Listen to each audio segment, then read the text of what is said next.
ang Presidential Broadcast Service. Radyo Pilipinas. Radyo Publiko ng Bagong Pilipinas para sa Bagong Pilipino.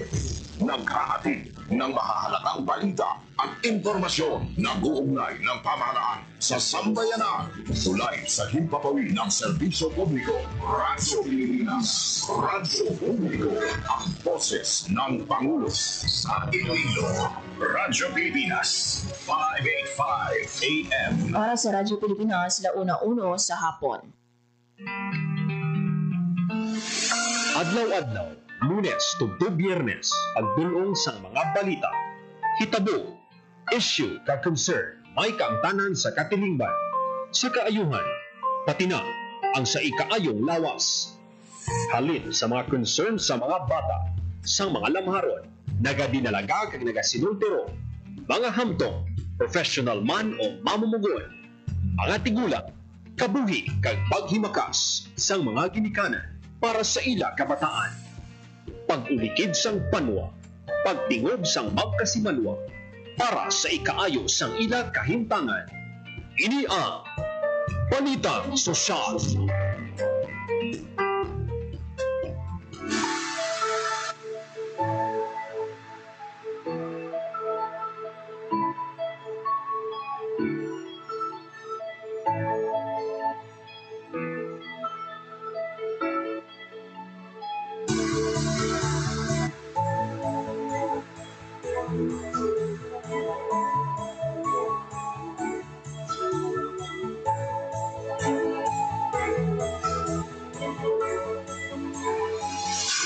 Mayong hapon Pilipinas, mayong hapon Western Visayas, mayong hapon syudad kag probinsya sang Iloilo.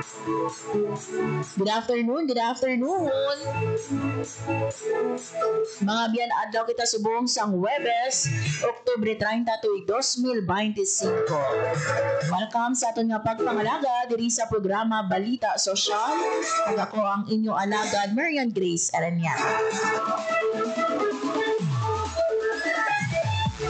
Sa aton mga biyan nga pagpangalaga sa buong Huwebes, istoryahan naton mga biyan no apila sa mga reminders sa aton nga Department of Health Western Visayas Center for Health Development.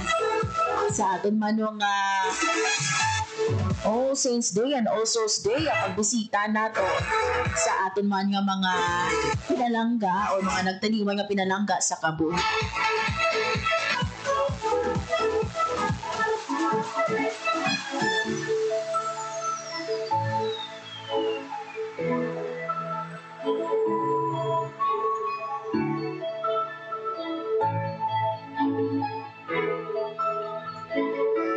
Kagistoryahan taman mga abyano ining paghiwat subong nga hapon sang soft opening sang aton nga Iloilo Terminal Market and Iloilo Central Market.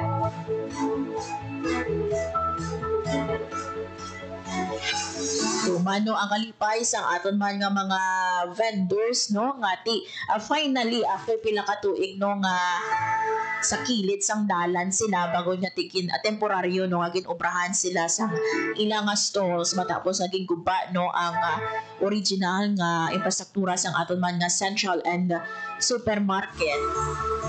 After how many years no balik na or miara na no maproteksyonan na ang aton nga mga market vendors and even us no nga mga manugbakal kontra init o kon ulan. And speaking of init and ulan mga biyan, magakuha kita na isang pinaka-latest nga weather update kaupod ang aton nga Pag-asa Iloilo.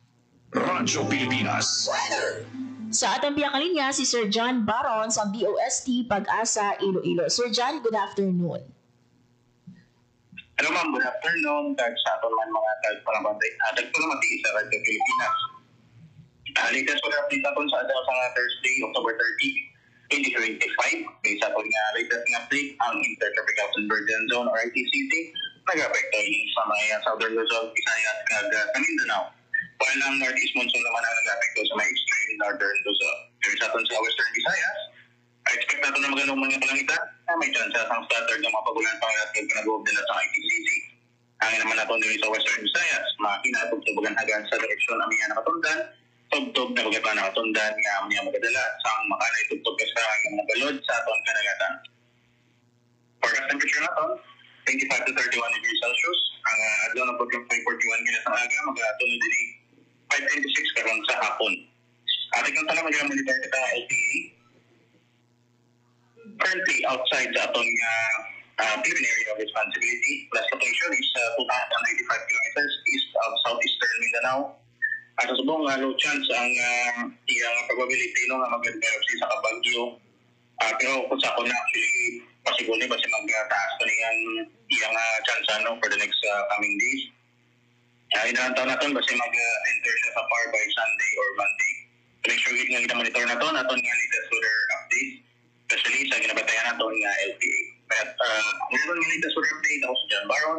Stay tuned to mga latest weather updates and as always, stay safe out there. Yes, Sir John, kung ang inino nga LPA magsulod sa park kag mangin isa ka bagyo, ikapila na ini Sir John nga bagyo subong nga 2025 kag ano ang posible nga mangin pangalan sini?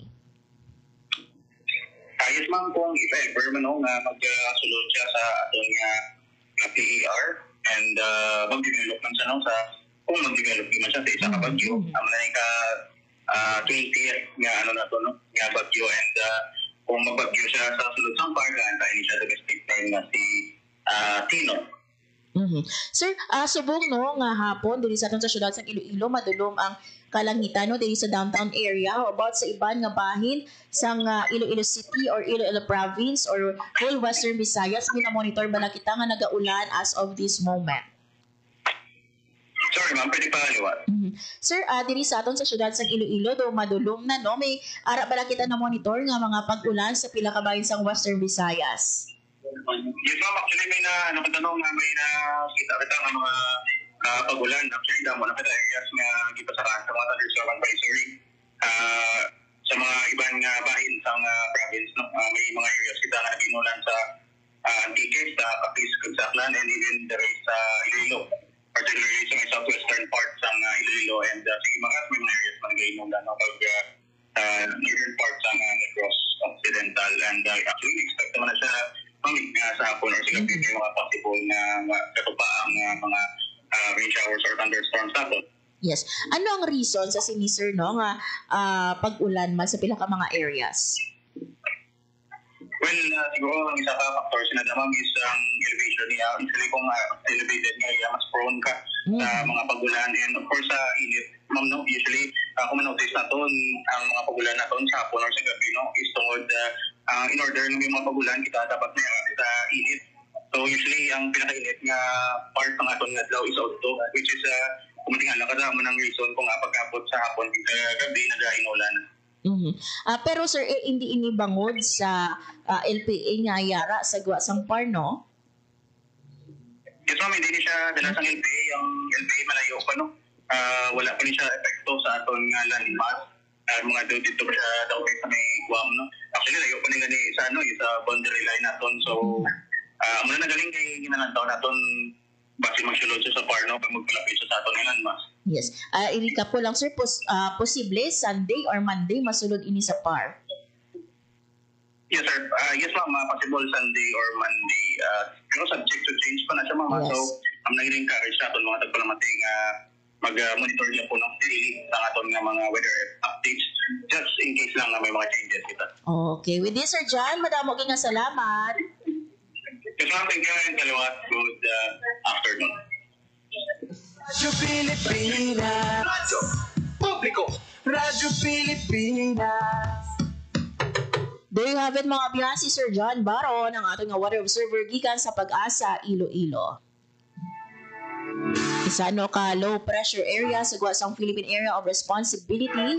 Pero hambali Sir John, wala sang direkta nga epekto sa landmass diri sa aton sa Pilipinas. And posible nga magasulod sa PAR by Sunday or Monday kag kung mag-develop sa isa ka bagyo. Ini na ang ika-20 nga bagyo subong nga tuig 2025.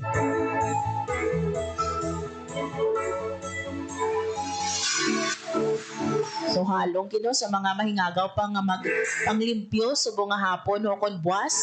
Check gid ang weather update. Kag syempre pamatian man later on kiti interview kita mga abyan sa ato nga DOH Western Visayas CHD. Isang pila ka mga pahanunglo antes no ang aton man nga pagkagto or pagbisita no sa mga nagtiliwan aton nga himata sa patio and on the day no kung saan o kamo magkagto either November 1 no or November 2.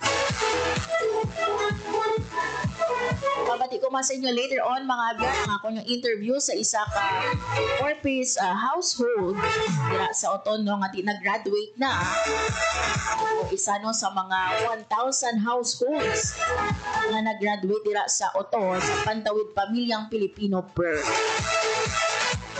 Nagatik lang kita mga abyan sang short break and then istoryahan naton ang panugyan sang DOH Western Visayas. Magabalik ang programa Balita Sosyal. Itinuloy na po natin ang zero balance billing. Libre po. Ibig sabihin, ang serbisyo sa basic accommodation sa ating mga DOH na ospital, wala nang babayaran ang pasyente. Po, ang dami pong challenge, hindi po namin alam kung saan namin kukunin, gano'n, nag-iisip kung paano namin mababayaran. Siyempre po, masayang masaya, super saya po dahil na zero billing po kami. Po, malaking ano po talaga, malaking tulong po. Mabilis lang din po. Bayad na ang bill ninyo. Uulitin ko, wala nang kailangan bayaran ng pasyente basta sa DOH Hospital dahil bayad na po ang bill ninyo. Naiyak ako kasi sobrang saya. Maraming salamat po, Mr. President Bongbong Marcos Jr. Hindi kami nagkamali ng taong hinalal. Magandang araw, si Dingdong Dantes po ito. Dahil taon-taon tayong binibisita ng bagyo, kailangan handa tayong harapin ito. Naalala ko si Mami, meron siyang isang envelope kung saan nakatago ang mga importanteng dokumento para madaling kunin at dalhin kapag may bagyo. Ang misis ko naman, may nakahanda palaging emergency go bag na may lamang damit, gamot, pagkain, tubig at pera na kasya hanggang 3 araw sakaling kailanganin namin pumunta sa evacuation center. At syempre, ang toka ko, bago pa dumating ang bagyo, sinisilip ko na kung may mga butas ba yung bubong o ang ibang parte ng bahay na kailangang i-repair. Nakamonitor din ako sa updates ng pag-asa tungkol sa bagyo. May kanya-kanyang responsibilidad sa bahay para sure na ligtas ang buhay. Dahil #panatag ang may alam. Maging panatag, Pilipinas. Time to celebrate kulturang Pinoy. Tradisyon, musika, sining, literatura at iba pa. Anything and everything fun and Filipino. Ito ang Pinoy Kultura. Iba ang musikang Pilipino or more popularly known as OPM. May OPM na makabago. May OPM na makaluma. Sandal mo sana. May OPM na rock. May OPM na rap. You know, last night, yo, it was the best. May OPM na mabagal.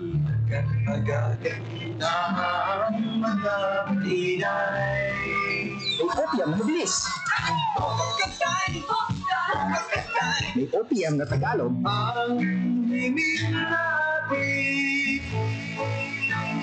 May OPM na English. Bahagi ng ating kultura, noon, ngayon at magpakailanman. Anumang OPM ang hanap mo, isa lang ang masasabi ko.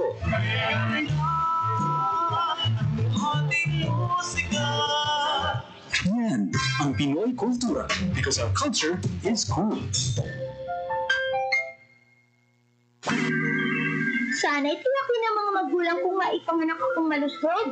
Kumain si nanay ng masustansyang vitamin A panlaban sa infeksyon. Para din sa mata, balat, bumbunan at mga buto. Iron, pampabuhay ng dugo at muscles. Iodine, pang-iwas sa komplikasyon at pagiging abnormal. Importante din ang check-up kay doktor. Kasi healthy nanay, ganda buhay.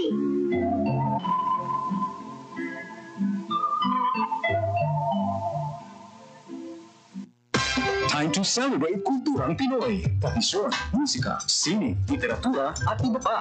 Anything and everything fun and Filipino. Ito ang Pinoy Kultura. Isa sa mga napakagandang alaala nung bata pa ako was visiting Luneta, running around the well-manicured park, staring up at the Rizal Monument, wondering sino kaya siya at bakit may memorial siya. Yung higanteng relo. Aba, I made sure to call my parents so I could stare at the floor clock. I couldn't even read the time then, pero tuwang-tuwa pa din ako. At eto ang mas nakakatuwa sa Luneta, we didn't really need money to enjoy the park. It was for free. Namamasyal pa sa Luneta nang walang Yan ang Pinoy Kultura because our culture is cool. Time to celebrate kulturang Pinoy. Tradisyon, musika, sining, literatura, at iba pa. Anything and everything fun and Filipino. Ito ang Pinoy Kultura. Kung pagandahan lang ng arkitektura, ang Pilipinas ay hindi magpapauli sa ibang bansa. Patunay dito ang San Carlos Seminary, Rizal Theater, Capitol Theater, Manila Jockey Club, ang University of the Philippines Library and Administration Building, at ang Rizal Shrine. Ito ang mga likha ni Juan Felipe de Jesus Nakpil, ang tinaguriang Dean of Filipino Architects. Si Juan Nakpil ay nag-aral at nabigyan ng bachelor's degree in mechanical engineering sa Estados Unidos. Siya at ilan pang iba ang nagtaguyod ng Philippine College of Design in 1941, which unfortunately did not survive the Second World War. In 1973, Juan Felipe de Jesus Nakpil was named National Artist for Architecture. When he died in 1986, he was given a state funeral and was buried at the libingan ng mga bayani. Yan ang Pinoy Kultura because our culture is cool. To know more about their life, work, and contributions, visit the National Commission for Culture and the Arts at ncca.gov.ph. Time to celebrate kulturang Pinoy. Tradisyon, musika, sining, literatura, at iba pa. Anything and everything fun and Filipino. Ito ang Pinoy Kultura. Naalala ko, nung bata pa ako nung namamasyal kami sa Fort Santiago sa Intramuros. Ito ay ginawa noong 1571 bilang kuta o fortress ng Spanish governor na si Miguel Lopez de Legazpi. Isa ito sa mga napaka-importanting historical sites sa Maynila. Marami ang nagbuwis ng buhay dito noong kapanahunan ng mga Kastila at noong World War II nang ginamit ito ng mga Hapon bilang kulungan ng mga Pilipino at Amerikano kanilang nahuli. Ang ating national hero na si Jose Rizal ay nakulong din sa Fort Santiago bago siya naging martir sa Bagong Bayan. Ang Fort Santiago ay sinimulang i-restore noong 1953 pagkatapos nitong magtamo ng pagkasira noong Second World War. Ang Fort Santiago ay gawa sa bato na galing sa bulkan na tinipag sa present-day Guadalupe Viejo sa Makati. Ngayon, ito ay naglalaman ng iba't ibang memorabilia ni Jose Rizal at isang napakagandang pasyalan ng buong pamilya. Tara na at ating dalawin. Yan ang Pinoy Kultura because our culture is cool. Time to celebrate kulturang Pinoy. Tradisyon, musika, sining, literatura, at iba pa. Anything and everything fun and Filipino. Ito ang Pinoy Kultura. Kilala mo ba ang The Rockefellers? Ang pinakaunang Pinoy musical act to land a spot in a prestigious U.S. music chart. The Rockefellers is composed of four brothers, Antonio, Junior, Eddie, and Albert, and their father, their pops, Moro Maligmat. Pasok sa number 16 ng Billboard Hot 100 ang kanilang kantang Killer Joe. Killer Joe, go! Holding her so tight. That was in 1963. Halos 5 dekada pa ang lumipas for a solo Filipino act to surpass this feat. This is when Charis Pempenco's self-titled album debuted at number 8 on Billboard's Top 200 albums. Yan ang Pinoy Kultura because our culture is cool. Time to celebrate kulturang Pinoy. Tradisyon, musika, sining, literatura, at iba pa. Anything and everything fun and Filipino. Ito ang Pinoy Kultura. Gatong! May nagwawala sa labas? No, that's actually something I haven't heard for the longest time. That's someone trying to run for home in Shatong. Shatong? Ano yan? It's a Filipino game na nilalaro namin noon when gadgets and laptops weren't the thing yet. It's quite fun. Di nga, paano siya nilalaro? Well, Shatong is a Filipino traditional game that makes use of two rattan sticks, one long and the other short. The longer stick serves as the bat, while the shorter one serves as the hit. Like baseball, it has two teams. So there's a pitcher since parang baseball siya? Walang pitcher though, kasi the one who will hit is the one who serves, and the other team will be scattered around the makeshift field, which normally would just be the street outside the house or a basketball court. But just like baseball, made three marked bases that the hitter has to run through all the way to home base while shouting, Shatong! Yeah, shouting Shatong is a fun part, and it's what you just heard earlier. Yay! Parang gusto ko itry ang Shatong na yan ah. Tara, sali tayo sa kanila. Shatong! Namimiss niyo ba ang traditional games ng Pinoy? Relive and play them again with your children so they can experience what you did back then. Bond as a family with our much-loved Pinoy games. Yan ang Pinoy kultura because our culture is cool. Time to celebrate kulturang Pinoy. Tradisyon, musika, sining, literatura, at iba pa. Anything and everything fun and Filipino. Ito ang Pinoy kultura. Flight PR 1043, now boarding. Hey, that's us! Vacation, here we go! Always love flying the first and oldest commercial airline in Asia, our very own flag carrier, Philippine Airlines. Of love, we're cruising at high altitudes.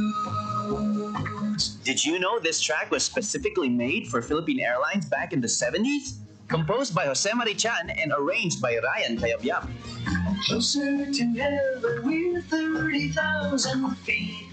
Brings back good old memories, at the same time, creating new ones with a new generation. Oo, ang ganda pa naman ng kanta. Leave all your worries as we soar over the clouds. I don't know about you, but I always feel a sense of pride every time I see our flag carrier on airports or up flying high in the sky. We'll be shooting stars through time and space. Yan ang Pinoy kultura because our culture is cool.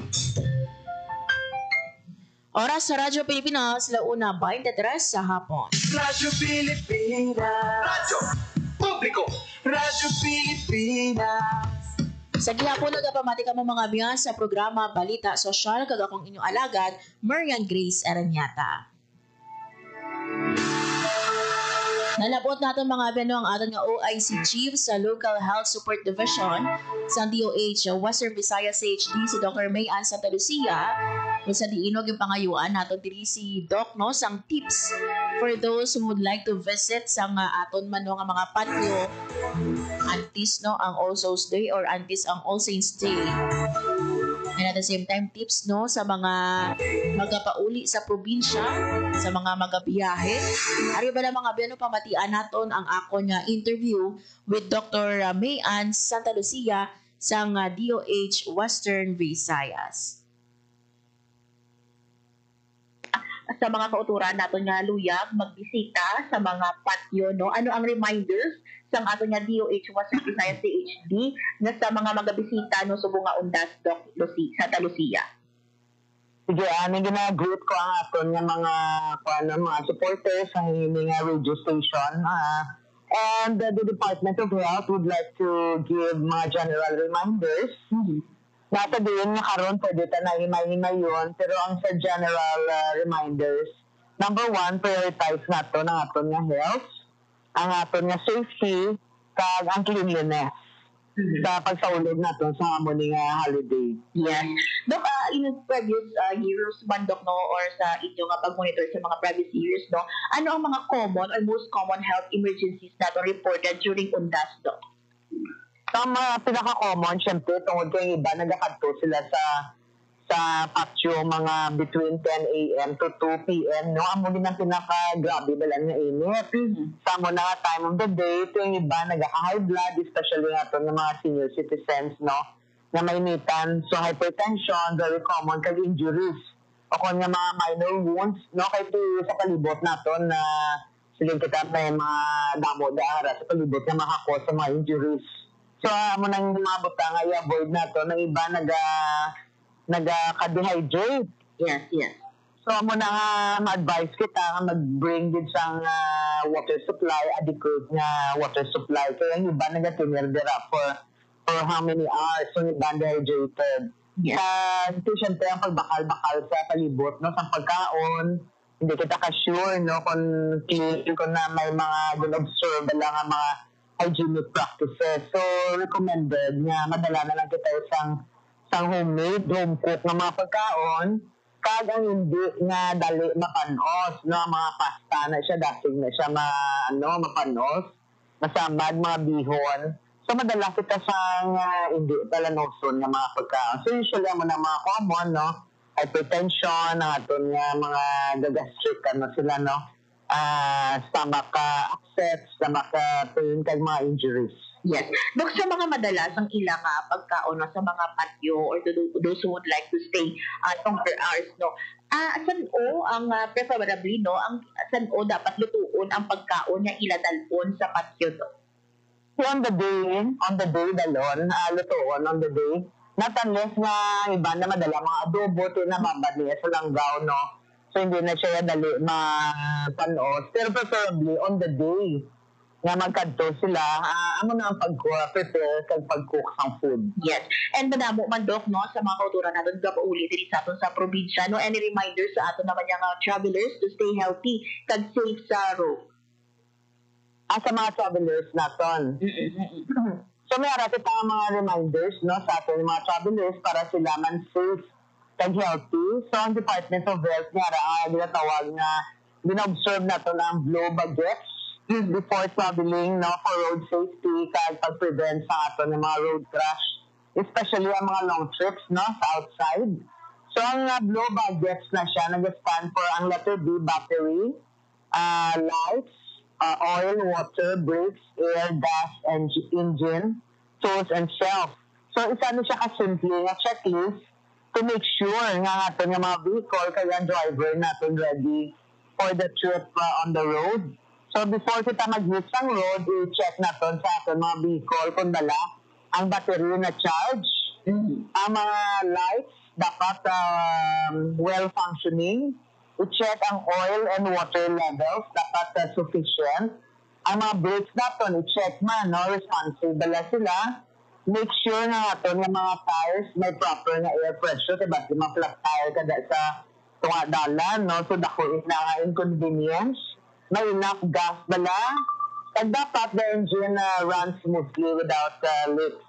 So, mabring kita sa mga necessary na mga tools, no? Bala naman na sa mga drivers, ang atin ng mga wrench, ang atin ng mga early warning devices. Most importantly, pag-i-ensure natin yung driver natin na fit to drive, especially sa mga long distance. Dapat nakatulog siya sa maayo the night before, well-rested siya, huwag siya nakainom sa alcoholic na mga beverages the night before, so dapat sober siya and alert. Yeah. So kung mag-practice kita sa sining mga ginatawag na blow budgets natin, hindi din makabulig din sa aton ng mga travelers, kaya makaprevent din sa aton nga ginatawag na road crash. Yes. Titi, magkagto kita sa patio, Dok, no? Hindi na ito malikawan na traffic, no? Ano ang imo nga mga panugyan, especially those, no, sa mga nagdadala sa inasalakyan? Do you recommend ba lang nga magdala or much better nga mag-commute, Dok? Hindi ko mag-commute, traffic man. Kung magdala na hindi na ito maiwasan, traffic na yan, no? Swimming kwan, mas better na ito traffic mo dapon bisa mag-commute. Kung ako yan, mas convenient nga kaya sa inyong vehicle, no? Kaya ito, kung mag-commute ka, while ka malo-expose kita sa nagkakalainayan ng mga katawan, uso nga dahil sa buong flu. Yes. So karon to, ang subong nga, why mga tao nag-usal sa mask na nila. Why na siya nagagamit. So, subungan dahil nga damo na sa cases ng flu, pwede man kita gamit sa personal nga precaution niya. Ako yung nagagamit ko sa mask. Kunara sa crowded places. So, it's better na magamit siya sa isang vehicle. So, ito traffic man Japon, kung mag-commute ka, expose ka pa sa yabo, expose ka pa sa mga tao, kita kabalo kung may mga respiratory sila yung ng mga conditions. Kasi subong nga daan niya, why na kita ang distansyable na to sa isa kayo isa. Yes. No, why na kita pang physical distancing. So mo na mas better na may salakyan kaya. Yes. Ngayon mo. Yes. And also, Doc, ang undas, time man to reflect and also, iban sa ato, nagakasubo, may ara ba lang advice ang ato nga DOH man for those struggling with emotional this period? So, syempre, subong, ang iba nag-grieve pa, ang iba may mga instances, nga bago lang sila namatyan, Dason subong ga-celebrate kita. So, may ara kita nga meaningful ways, sa express sa aton nga mga grief, kag pag-cater sa aton nga mga mental health. So, importante na siya nga maka-reach out kita through talking to our friends, mga family members naton, kag loved ones naton. So, sa mga may pinagdadaanan dira, pwede man kita ka-obra sa ginatawag nga self-care. Kaya mangita kita sa mga kamagi kung paano ma-manage ang aton nga stress. Kung wala pa kita ka-move on sa death sa aton nga mga loved ones. So, ang Department of Health, nga ginatawag nga sandusenang S, 12 mo siya ka-strategies nga nag-start sa letter S, nga sabihin iwasan nato ng ginatawag nga stress. Number 1, dapat may adequate sleep kita. Bala naman nato nga we need 6 to 8 hours of sleep. Kaya 7 hours is the optimum. Dapat may self-awareness kita. Dapat ang letter S nga isa, speak to me.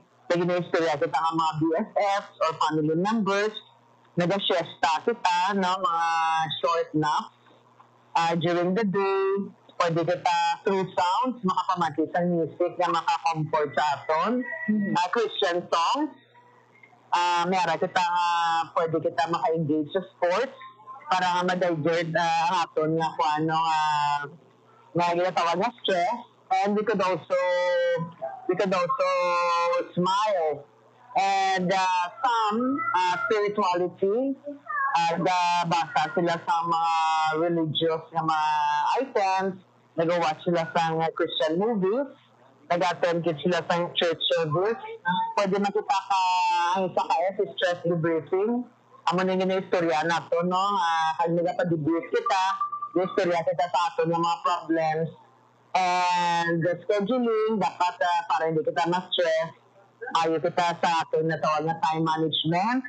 Ay sa KS is socials, ma-communicate, ma-join kita sa ato ng mga friends, and massage, sensation techniques. Ang iba nga stress, dakato sa spa, para nga magpamassage. So, hindi nga mga sandusin ng S, gina-recommend din siya sa ato ng Department of Health. Pero kung tama na grabing yung mga stress, nag-affect na sa yung mga daily activities, nga hindi ka na makakaon or ang iba na affected na ilang functionality, pwede kita ka-seek ng professional help. Kaya kita na mental health crisis hotline, nga pwede ko ma-dictate karon o mahatag sa inyo. Yeah. Sa WMT, Department of Psychiatry sa National Center for Mental Health. Yes. Dok, ang may ara bala kitang or heightened alert bala ng pang-ato ng mga health centers and hospitals subong long weekend? Basta may holidays, ang Department of Health, may ara ginatawag na code alert system. So sa mga holidays, ginatawag niya siya code white alert. Tatlo ni siya mo ka-code mo ang code white, code blue, code red. So pag-istrehan pa lang niya ang code white, kaya mo niya ang related sa ato ng mga holidays. This is anchored on Department Memorandum 467, wherein we issued a code white alert to our different provinces. So ato ng mga hospitals ay ready na sila on alert ang ilang hospital in terms of logistics, in terms of manpower. And the code alert refers sa pag-readiness sa ato ng hospital. So, sa number ko na, ready on standby ato ng mga medical personnel, ang mga surgeons, anesthesiologists, mga internists naton, mga operating room naton ng mga nurses. For any eventuality, kadala naton, basta may mga may mga road crash or may mga injuries dira nga hindi naton balitawan. So heightened alert ang aton nga mga hospitals sa aton nga 5 provinces kag diri sa Iloilo City. Yes. Doc, lastly, no, any reminders na lang no, sa liwat sa aton nga mga tagpalamati subo nga hapon sa aton man nga pag dumdum no sang All Souls Day and at the same time sa aton man nga All Saints Day. So especially, no, sa general population, siya nga reminders, but most especially to our children and our senior citizens because they're the ones who could be affected by influenza like illness atong ILLI during gatherings. So, few reminders to our senior citizens, to our children, and the general population. We need to make sure that our children, our senior citizens, drink plenty of water before going to these places, bring enough water supply. We encourage the grandparents and the children to wear masks and avoid bringing children to crowded and enclosed spaces. So, pwede man sila kabisita, no? Pero hindi nga mababad yung dala. Binunadlaw, especially ang aton nga kabataan, kag ang aton nga mga senior citizen. And as always, we need to practice frequent hand washing or hand sanitizing for the lagid sa alcohol. Because reality is, ang aton nga mga patsyo, hindi bala matinlo, no? May mga patsyo dyan ang mahigko. Not unless nga sa mga forest park, syempre limpyo na that's sila. Pero kalabanan no, sa mga public cemetery, hindi mayo ang sanitary practices. Kaya kung nagabatsyaga sa flu-like symptoms, better nga hindi ka na lang magkadto sa patsyo. Tungkol ka makalaton ka pa sa iban, especially sa aton ng mga senior citizens, sa aton ng mga kabataan. Kag ang pinakamainit na time of the day, pero subong do okay, man kayo nag-aulan-ulan, ang pinakainit na time of the day is 10 a.m. to 2 p.m. So, in case na mag-grabe ang heat of the sun, avoid nato na morning nga time frame. Kaya kung nag-grabe, bunda kang ulan, kaya naton nga mag-subside. Pag-upo tama, kahit karon pumano naman. So, ang iba naman na ma-wave sa water, kung may baka, kaya mo naman ang mga malapian na matabo. Radyo Pilipinas. Radyo Publiko. Radyo Pilipinas. There you have it mga biyan, si Dr. May Ann Santa Lucia, OIC Chief sang Local Health Support Division sang DOH Western Visayas CHD. So, likawan kino ang magkagto sa patio between 10 to 2 p.m. Ngambal ni Doc, no, tuman kainit. At syempre, no, sa mga biyahero naton, dumdumon gid ang ating nga blow bagets. Battery, lights, oil, water break. Lakit man ang air, no? Hangin, no? Sang inyo dira nga guma. Gas, engine, lakit man ang tar, kag ang inyo nga kaugalingon. Syempre, don't forget, magdala sa inyo nga driver's license o registration sa inyo nga salakyan. Kamuning always nga gina-remind, no, sa mga drivers naton. And of course, no, sa mga madalasang pagkaon, make sure, no, nga hindi ang mga pagkaon bala nga hindi madali mapanos amo ang dalon. Kung kaisa no, hindi nato malika one time man ino for gathering sa diino sa aton mga patyo ni ara sang kan-anay para malikawan no ang pagsakit sang tiyan ninyo, hindi magdala sang pagkaon na madasig mapanos. Oras sa Radyo Pilipinas, 1:39 sa hapon. This time mga beno, ipabati ko sa inyo ang interview, no, sa isa sa mga abdan naton nga temprano pa at panglimpyo na ya dito sa patio sa distrito sang Lapas. Mamatian ang ako nga interview with Tatay Ariel Celebria.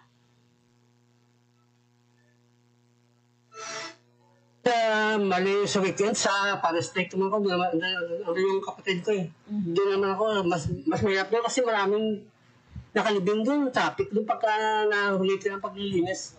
Sino ang nakalubong dali, Tay? Mother father ko. So every ikaw diyan nagapang-limpyo?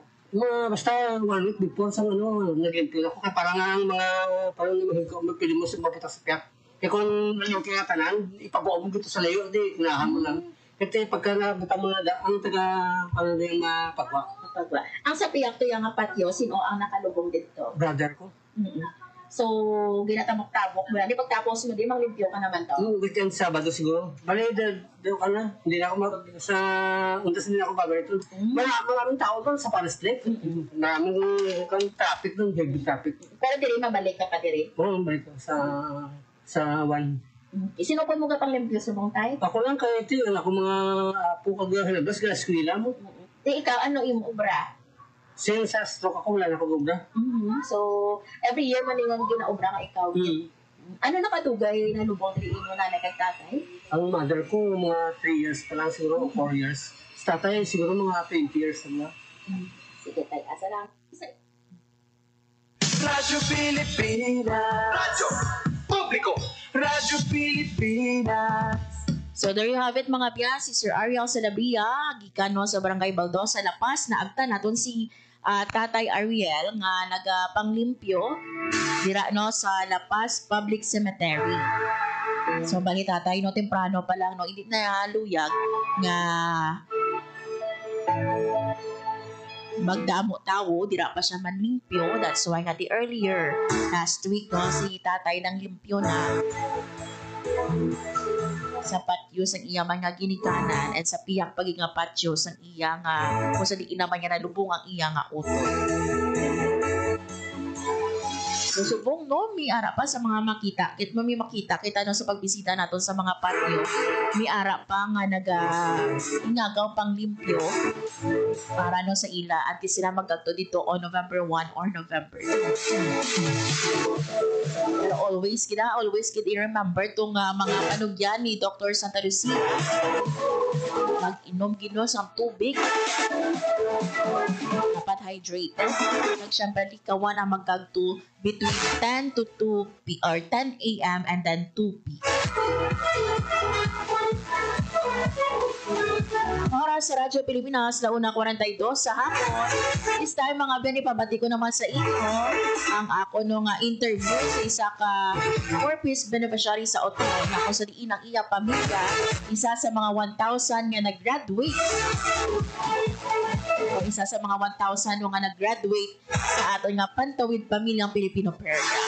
Pamatian natin mga abyan si Nanay Corazon Danoco gikan sa Banwa sang Oton, Iloilo. Sang 2011, nag-start kami ng pagpasa ng requirements. Pila ka bilog ang imo na kabataan na beneficiary ng 4P? Actually, 4 ang kabataan, ma'am. Pero 3 lang ang pwede mag-asulod. Ano ang ilang edad or grade level sang nagsulod ka mo bilang beneficiary ng 4P? Basta 13 years old pa lang itong subang ko, mama, nag-14. So, wala ko sa dala lang, palagi ko na lang ang next na, second, third, and fourth na bata, ma'am. Kay amo to na time, daw sa 14 years old lang, ma'am, ako hindi maka-avail. So, ano ang edad sa imo ikaduha, ikatatlo, at ikaapat na bata, ma'am? So, doon ikaduha ko nga bata, tapos na manog 11 naman ko ang ikatlo, tapos daw 6 years old ang 5 years old naman ang youngest. Ma'am, pagsulod ninyo no, bilang beneficiary ng 4Ps, ano ang mga nabato ninyo nga assistance with funds halik sa ato nga gobyerno sa ilalim ng 4Ps? Ang madamo man, ma'am, na naman, ma'am, sa first grade ang amon nga grant, ma'am, cash grant. Tapos naka-avail na ako sa SLP, ng food processing, ma'am. And tapos, sige, ma'am. Tapos man kami sa job fair, kasi sa Iloilo Sports Complex. So sa training, pagid naman, na yung parent leader man ako, ma'am. Okay. Ano ang imo obra, ma'am? Actually, ma'am, nang sa parent lang, kung ma'am kayo nagbulagay kami sa bangko nang wala pa mag 1 year old, ang akin niya yan, eh. So, ano kada ko nga bulig, ma'am, for you bilang isa ka solo parent, ang mangyan beneficiaryo, ang imo kabata ng Pantawid Pamilyang Pilipino Program? Dako din na mabulig sa program ni ma'am, kaya sa parent lang gid ako. Di makabuligid man sa pagpeskwela sa bisan sa pagbabalo mo sa kabataan. Tapos may rice subsidy man. Oo, di na ko binabulig man Sa subong nanay, ang imo ikaduha, ikatatlo, kag ikaapat na bata, pila na edad nila, kag may nakatapos na ba na sa ila? Ang ako may kaduwa nga na ma'am ng 25 years old na subong, may bana na siya ma'am. Kaya nakatapos isang industrial technology ma'am, BS industrial technology. At nakatapos ako nila ikatatlo, nang naka-second year lang siya ma'am, kaya nagtantog na sa pandemic. Do ano man ang signal ko tayo na, nila ma'am, pero na ano na siya, nag-impact na lang siya. Nita na siya drama. Tapos ayan, guess ko, graduate, bago naman siya nag-graduate sa senior science. Ma'am, isa ikaw sa mga nag-graduate na, or ang inyo nung household, isa sa nag-graduate sa 4th secondary school. Ano ang mahambal kung ikaw ni mo ma'am no, sa time nga beneficiaryo pa lang kamukhang subong, kamusta na ang inyo, kumbaga, no nga well-being bilang isa ka pamilya? Kasi na naga, kumantang ang vegetable din doon, baligya lang ko dito sa amon ng barangay mo. Ano imo ginabaligya kag sa diin ini sanay? Ang vegetable lang mama, vegetable. Diri lang man sa amon barangay no. Sa diin gani. Barangay Sambaludan o na ng mga gulay, mga saging, may mga dry fish na Isa buong nga graduate na or tapos lang inyo pamilya. Bali, nag-graduate ka mo ma'am because of 7 years nga ano?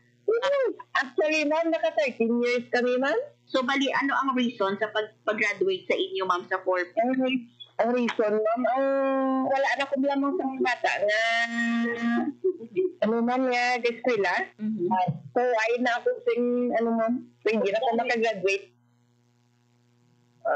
There you have it mga biyan no, ang ato niyang interview with Nanay Corazon Danuco, isa no sa mga nag-graduate nga 4th beneficiary naton dira sa Banwa Sang-Oton. Actually no, more than 1,000, exactly no, 1,003 ka mga or 1,033 ka mga household ang nag-graduate sa programa dira sa Banwa Sang-Oton. So imagine no, that alone ha, sa Banwa pa lang Sang-Oton, 1,000 plus na.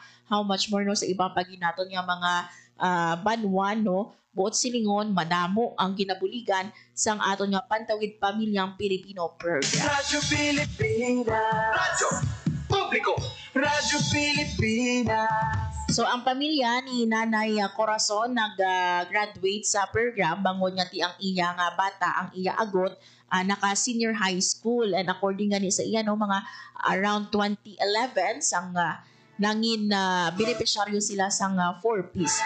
So ang subang niya nga bata naka-graduate na, may ara nakaugalingon nga pamilya, ang iya or ang iya nga ikaduha no nga bata amo ang naka-graduate na may pamilya, ang ikaduha or ang ikatatlo naka-graduate naman no sa high school kag naka second year college. Unfortunately no, because mas ang pandemic pag hindi maayo no estable nga internet connection, napersahan man ang iya nga bata nga mag-untan. And recently ang iya nga agot amo ang nakatapos sa senior high school. That's why nga nag-graduate ang bugos nga pamilya ni Nanay Corazon sa 4P. Oras 1:48 or 1:49 PM. This time mga biyan no, magakuha kita sa nga report presyohanay no sa kag supply sa nga tubig kag kandila para sa pista minatay kaloon naton no kung bala nagapabilin nga estable. Kung magdulong sa sini mga biyan nga balita ang ato nga Department of Trade and Industry o kung DTI Region 6 Beat Reporter JP Hervas. Radyo Pilipinas, report. Lods, mayong hapon. Lods, mayong hapon, nagpabiling establed presyo kung supply sang tubig kag kandila sa reyon, inadlaw ang nabilin anti sang pista minatay. Inangsandig sa pinakuling monitoring sa Department of Trade and Industry kung DTI Western Visayas sa 205 ka baligyaan sa naituwa nga probinsya sa reyon, pati na sa Negros Occidental. Sunod nga DTI WB OIC Regional Director Maria Dinda Tamayo, wala sa manabalhag nga overpricing sa kandila kag tubig sa ila paglibot sa rehiyon. Panugyan naman ni Tamayo sa mawala pa nakapamakal sa kandila kag tubig para sa nagilapit nga tigkalalag nga magbakal sa mga properly labeled nga mga produkto kag kung may tiun pa mag-canvas anay sa presyo. Liwat naman nga nagpanugyan ng DTI nga suportahan ang mga produkto lokal sa pagpamakal sa mga kinahanglanon sa pista Minataya. Reloads, pumatian nato ng kabahin sa pahayag ni Director Dinda Tamayo, ang OIC Regional Director sa DTI Western Visayas. Press con, no? And when you say undas, duha lang. Let's confine ourselves duha lang. It's water and candles. No? And then rest assured nga although it's for undas, we really take extra pains in monitoring, but these are included na nga daan in our monitoring sa regular nga BNPC plus PC, no? PC siya. Water and candles. And then we are monitoring 205 stores broken down sa respective na provinces. We have, there is Iloilo, we have 52, as you all know, and then 57 for Negros Occidental, and all the rest, Antique, 20, Aklan 33, Capiz 22, and even Guimaras, may 21, kita dira nga gina-monitor. And I just would like to emphasize also that ang coverage is 2 candle brands with 37 stock keeping units, SKUs, and 10 bottled water brands with 34 SKUs. And then, of course, ang aton nga monitoring reveals that both candles and bottled water remain stable with no reported price increases. The prevailing retail price of household candles ranges from 47 to 69 per pack of 20, while video candles were sold between 69 and 99 per piece, no? Depende na sa size and brand. For bottled water, the 350 ml sizes were sold within 11 pesos to 20 pesos. Ang half liter or 500 ml sizes were sold between 15 to 25 pesos, and the 1 liter bottle ranges from 23 to 30 pesos. Ang kabahin load sa ring pahayag ni Director Maria Dinda Tamayo emphasizing sa sining tigkalalag monitoring duha ka produkto ang ginapantayan gid, ang kandila kag ang tubig nga amo ang masami nga ginabakal sa mga kultura naton sa tion sang pista Minatay. Although regular sa gihapon niya monitoring sa iban pa nga mga produkto nga ginabantayan ang mga basic goods and prime commodities.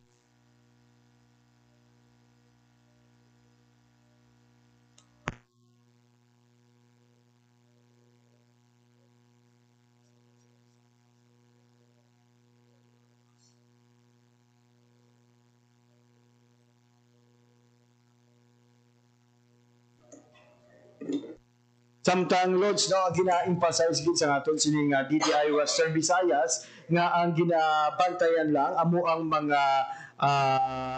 mga baligyaan nga makabig naton kumpleto Lods sa mga basic goods and prime commodities. So usually ini mga supermarket, mga dalaguan nga retail stores, no, kag hindi sakop diri ang mga tianggi Lods malapit sa mga patio o kon sa mga simbahan.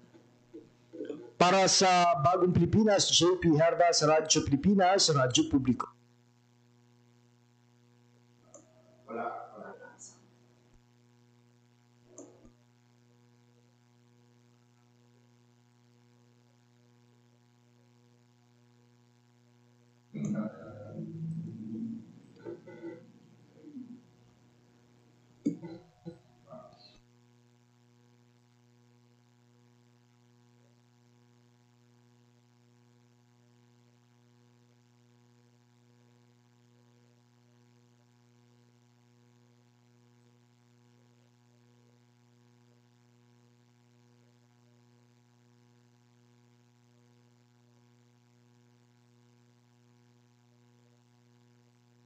Radyo Pilipinas, sila una 55 sa hapon.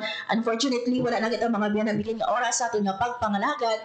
Thank you so much sa inyong pagtutok subong nga hapon. Mga biyan ako na lang kit si Marian Grace Aranyata kag ini ang Balita Sosyal. Ang inyong tulay sa himpapawid ng serbisyo publiko, ang Presidential Broadcast Service, Radyo Pilipinas, Radyo Publiko.